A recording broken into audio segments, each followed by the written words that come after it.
Hello નમસ્કાર વિદ્યાર્થી મિત્રો. તો વિદ્યાર્થી મિત્રો, તમે ધોરણ 9 ની વાર્ષિક પરીક્ષા આપવા જઈ રહ્યા છો. તો વિદ્યાર્થી મિત્રો, ધોરણ 9 ની વાર્ષિક પરીક્ષા માટે વિજ્ઞાન વિષયના કેટલાક મોસ્ટ આઈએમપી ક્વેશ્ચન્સ હું તમારા માટે લઈને આવી ગયો છું. ચેપ્ટર નંબર 1 ના આપણી આસપાસમાં દ્રવ્ય. ચેપ્ટર નંબર 1 માંથી સેક્શન બી ની અંદર કેટલાક ક્વેશ્ચન પૂછાય છે. તે ક્વેશ્ચન અહીં આપ્યા છે. મેં બાષ્પીભવન એટલે શું, આ પહેલો ક્વેશ્ચન છે. ઉનાળામાં માટલાનું પાણી શા માટે ઠંડુ રહે છે? દ્રવ્યના કણોમાં કયા પ્રકારની લાક્ષણિકતાઓ હોય છે? ઉનાળામાં આપણે કેવા કપડાં પહેરવા જોઈએ, શા માટે? આ એક કારણ પૂછાઈ શકે. દળ કદના એકમો પૂછાઈ શકે. તાપમાનનો એસા એકમ પણ પૂછાઈ શકે. કોઈ પણ દ્રવ્યની અવસ્થામાં થતા પરિવર્તન દરમિયાન તેનું તાપમાન શા માટે અચળ જળવાઈ રહે છે?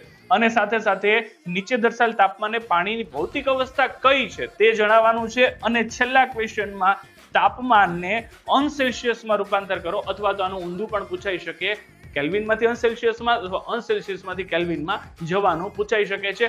બહુ ઇઝી ટ્રીક છે કે જો કેલ્વિનમાંથી અંશ સેલ્સિયસમાં જવાનું હોય તો -273 અને અંશ સેલ્સિયસમાંથી કેલ્વિનમાં જવાનું હોય તો +273 કરવાના. તો વિદ્યાર્થી મિત્રો, આવા જ ઇન્ટરેસ્ટિંગ આઈએમપી લેક્ચર્સ જોવા માટે અને આઈએમપી ક્વેશ્ચન્સ મેળવવા માટે અમારી યુટ્યુબ ચેનલ સીબીએન ઇન્સ્ટિટ્યૂટને તમારે શું કરવાની છે? તો કે ભાઈ સબસ્ક્રાઇબ કરી દેવાની છે, ફોલો કરવાની છે, લાઈક કરવાની છે અને તમારા મિત્રો સુધી શેર કરી દેવાની છે.